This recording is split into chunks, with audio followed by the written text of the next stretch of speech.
Hi, my name is Dave Young with Armor Training, and I'm here to bring you another personal safety and awareness tip. You know, moving into a new neighborhood can be exciting for everybody, even some people you might not want to meet.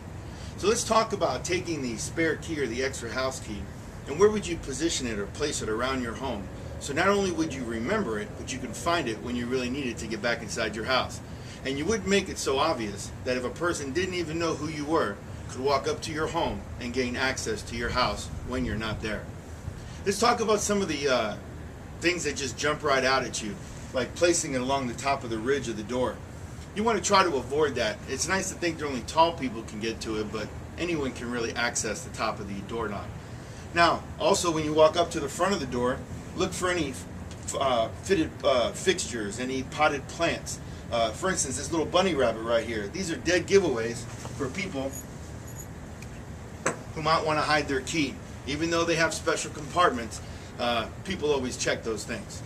And the last thing is walking up to the front of the door and placing it under the doormat.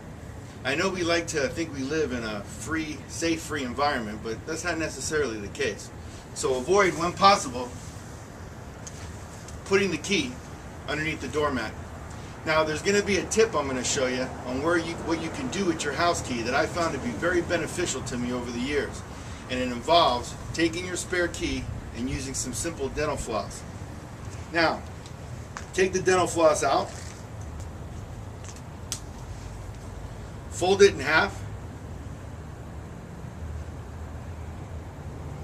attach it to your key,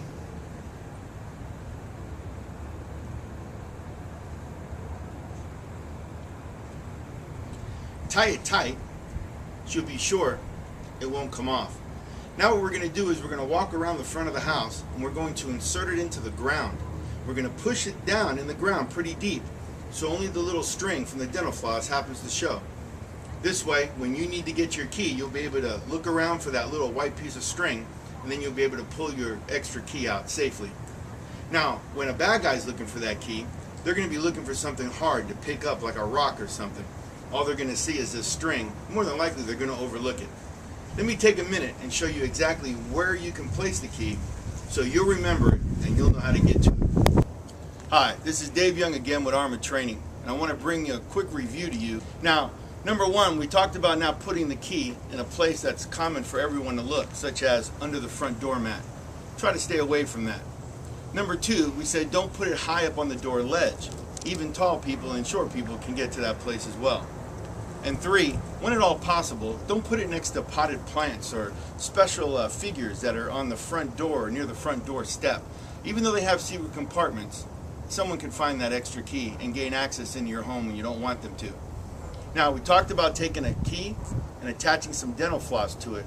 White or green, just remember what color string it is so you'll know how to get to it. Then we talked about going over to the ground, placing it deep into the ground so only the string happens to stick out. We're going to show you what we meant. I like to pick a tree out near the front of the house as it comes up to the walkway. So when you get out of your car and you realize you don't have your key, you can actually turn around and look and see who might be watching you gain access into your home. You still want to keep this place a secret, and you're able to move this to different places throughout the front yard to make it a little harder for someone to find it. I'm going to take the key,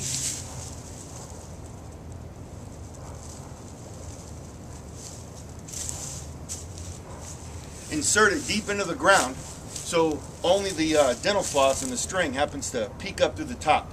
And then when I need to get my key, I just go back to the tree,